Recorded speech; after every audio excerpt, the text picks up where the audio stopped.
سلام، من مهرام ارجنگی، مشاور ارشد املاک از تورنتو کانادا در خدمتتون هستم با یه مکس مانده دیگه. امروز دوشنبه 10 ژوئن 2024 هست. نرخ بهره بانک مرکزی 4.75. هوای تورنتو آفتابی تا نیمه ابری. درجه حرارت امروز حدود ظهر به 40 درجه بالای سانتیگراد میرسه، در نیمه های شب به منهای 40 درجه میرسه. همونطوری که میبینید احتمال باد ملایم تا طوفان شدید در حد هاریکن کاتگوری 5 داریم در تورنتو. بارش خیلی پراکنده ای خواهیم داشت که احتمال داره که به طوفان برف و تگرکم تبدیل بشه. به تورنتو خوش اومدید.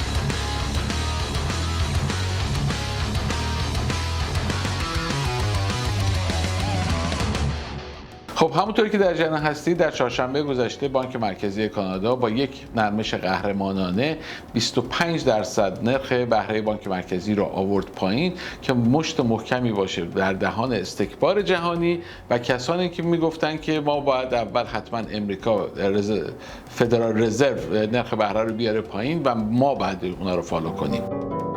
در نتیجه امریکا که اقتصاد خیلی بزرگتری از ما داره، هر کاری بکنه ما باید همون رو مسیر رو پیگیری کنیم و به قول معروف فالو کنیم. البته یادتون نره ما هفته گذشته بهتون گفتیم که مردم کانادا در اقصا نقاط مکانهای عمومی کانادا دست به دعا نشستن و دارن دعا میکنن که نرخ بهره بیاد پایین. اللهم انی اسألک.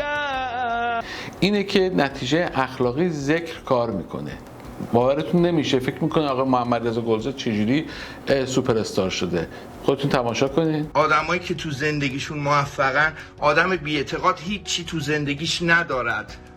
اینا برمیگرده به یک طول عمر، نه که الان تو دعا بگی فردا صبح اثرش رو ببینی که میبینی، ولی خورد برمیگرده. من از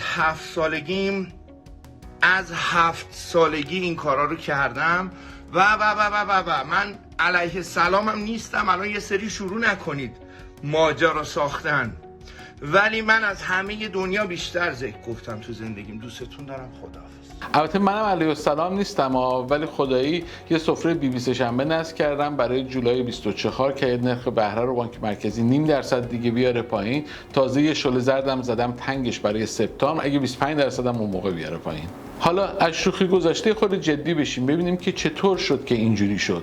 چطور شد که بانک مرکزی به این سرعت در عرض 1-2 سال این همه نرخ بهره رو برد بالا و چه اتفاقی افتاده که حالا امروز شروع کرده نرخ بهره رو داره میاره پایین. یعنی معنی و مفهوم آن چیست؟ و معنی و مفهوم آن این است که حمله هوایی انجام خواهد شد. محل کار خود را ترک و به پناهگاه بروید. خب همه میدونیم که در دوران پندمی اتفاقی که افتاد تولید و توزیع کالاها کم شد. از اون ور هم دولت پولهای مختلفی داد، وامای کم بهره داد به مردم، پول تو جیبی داد به مردم. در نتیجه مردم از نظر اقتصادی پول تو دستشون بیشتر بود، ولی جنس عرضه کالا و تولید کالا و توزیع اون کمتر شد. تقاضای زیاد در مقابل عرضه کم، اتفاقی که پیش میاد چی میشه؟ قیمت ها بالا میره، یعنی تورم زیاد میشه و این شد که تورم ما بالا رفت. حالا بانک‌های مرکزی دنیا که وظیفه اصلیشون چیه؟ وظیفه اصلی بانک‌های مرکزی اینه که ارزش پول اون کشور رو تقریباً ثابت و استیبل نگه دارن و همچنین تورم اون کشور رو. همون کاری که دقیقاً بانک مرکزی ما در 45 سال گذشته انجام نمیده. به هر صورت، البته منظورم بانک مرکزی ایران، بانک مرکزی کانادا انجام میده. به هر صورت بانک مرکزی کانادا برای اینکه تورم رو مهار کنه، یکی از ابزارهایی که داره اینه که نرخ بهره رو بالا ببره که هزینه قرض کردن پول مردم بیشتر بشه.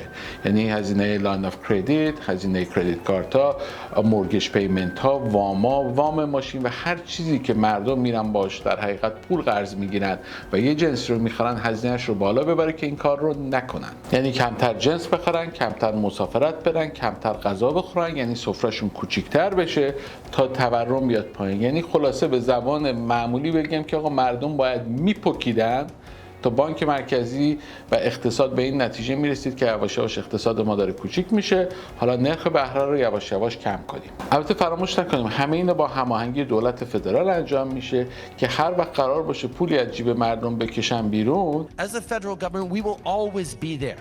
خود رئیس بانک مرکزی تو مصاحبهش گفتش که ما خودمون نظرسنجی میکنیم و وضعیت و نبض اقتصاد و نبض جامعه رو میگیریم و تو اون رو تصمیمات ما تاثیرگذاره. یعنی اونا خودشون میدونن که مردم به اینجاشون رسیده بود. We do survey Canadians regularly and that helps us understand the impact our interest rates are having on their decisions and that is something that feeds into our decisions. من در تاریخ 20 ساله‌ای که در کانادا زندگی کردم هیچ وقت یادم نمیاد که انقدر مردم فوکس بودن رو اون روز چهارشنبه که ببینن که واقعا بانک مرکزی کانادا نرخ بهره رو پایین میبره یا بالا میبره یا دست نمیزنه. یعنی این کاهش نرخ بهره فقط به خاطر اعداد و ارقام اقتصادی نبود، احتمالاً یک مقدارم احساسی بود، برای اینکه اونها تو نظرسنجی‌هاشون گرفته بودن که دیگه مردم پکیدن.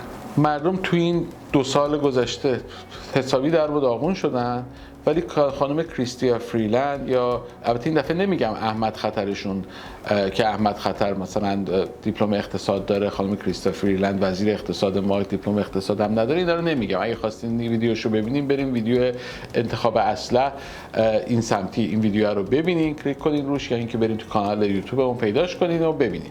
به هر صورت ایشون در مصاحبهشون تمام این اتفاقاتی که افتاده رو ریختن به حساب اینه که ما مدیریت خوب داشتیم و همه رو به حساب دولت خودشون گذاشتن که ما خیلی خوبیم و نرخ بهره ها اومد پایین.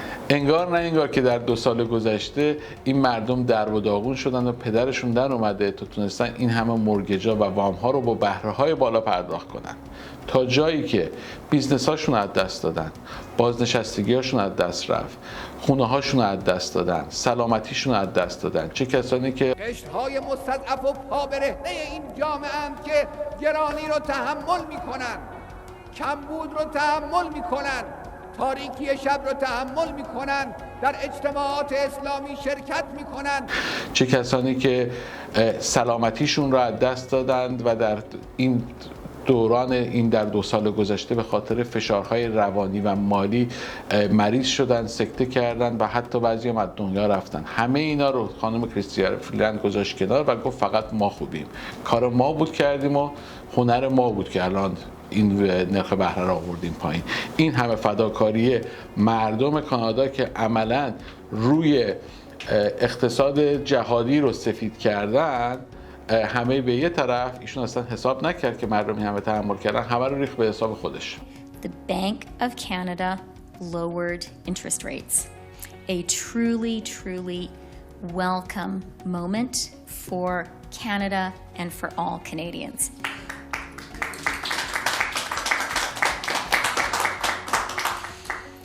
Our government has an economically responsible plan. We've been working hard to create the economic conditions that would make it possible for the bank to take this big step yesterday and lower rates. And that's why yesterday was such an important moment.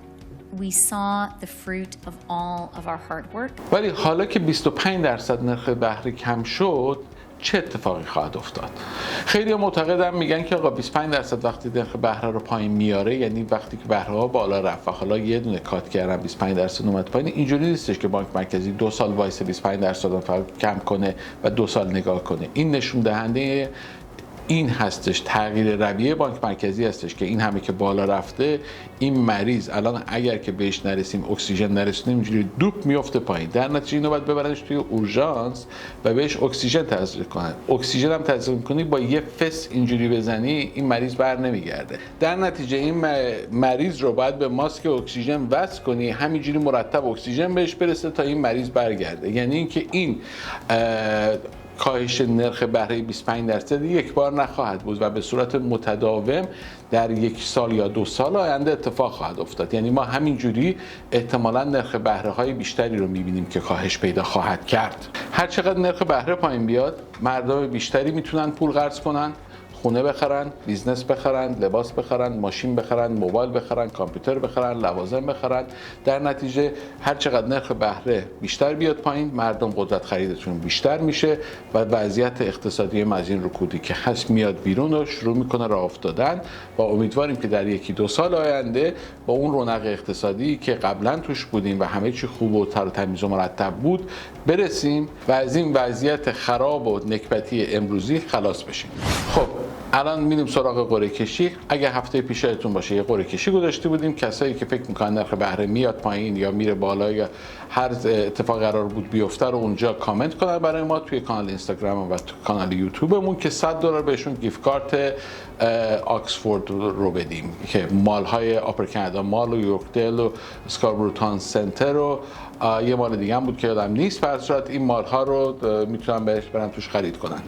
حالا بچه‌های ما زحمت کشیدن، تمام اکانت ها رو در آوردن، اینجا روی میز میچینیم، یه فیلم ازش میگیریم، همونجوری میریزیم توی کاسه، یک شانسی میکشیم بیرون.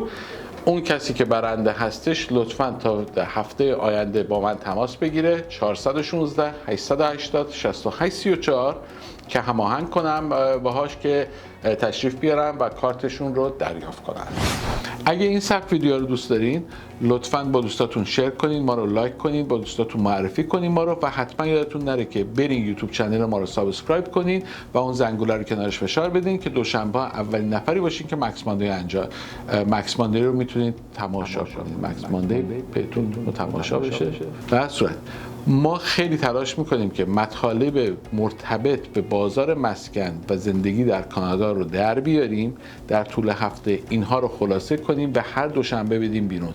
یعنی خیلی داریم سعی میکنیم که دوشنبه به دوشنبه رو حرفمون بمونیم.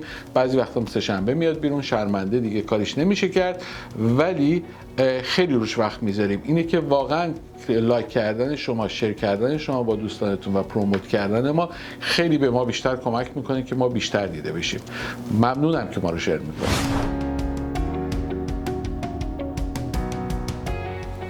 خب کسایی که جواب درست داده بودن در مسابقه هفته گذشته اسمشون رو ما اینجا نوشتیم، یعنی اکانت نامبراشون whatever هستش اینجا. اینا رو همه رو جمع میکنم، این کاسه خالی میریزم توی این کاسه.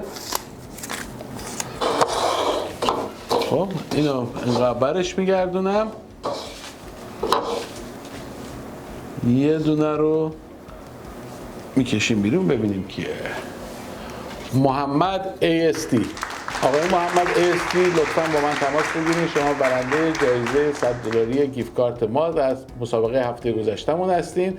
حالا ما خودمون رو اینستاگرام یا اگرم که روی یوتیوب برامون پیغام داده باشی بهت پیغام میدیم، ولی با ما تماس بگیرید 416 880 6834. اما موضوع دوم، خیلی تماس گرفته بودن در مورد پروژه هایی که ما هفته پیش معرفی کردیم که یکیش پروژه رایز اند روز بود توی ریچموند هیل که میپرسیدن آقا اگه ورک پرمیت داشته باشیم میتونیم بخریم یا نمیتونیم بخریم.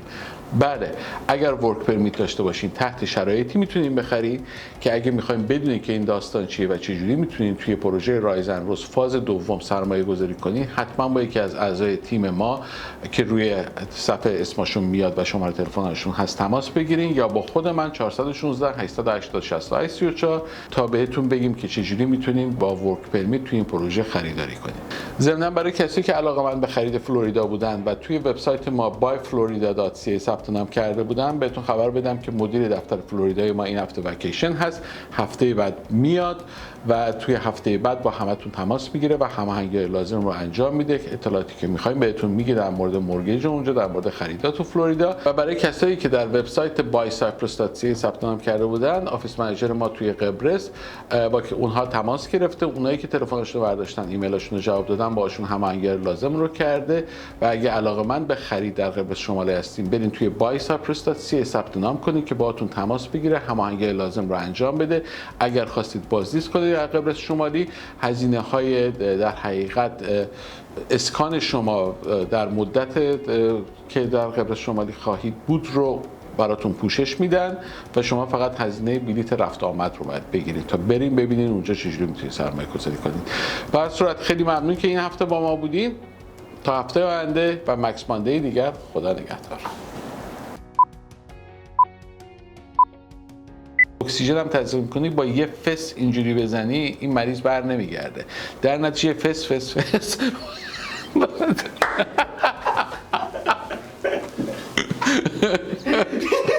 تیم باهوشی داریم ما. بله 3 2 1 دهم آره بابا دهم مانده دیگه، مکس مانده دیگه. هولی کاو.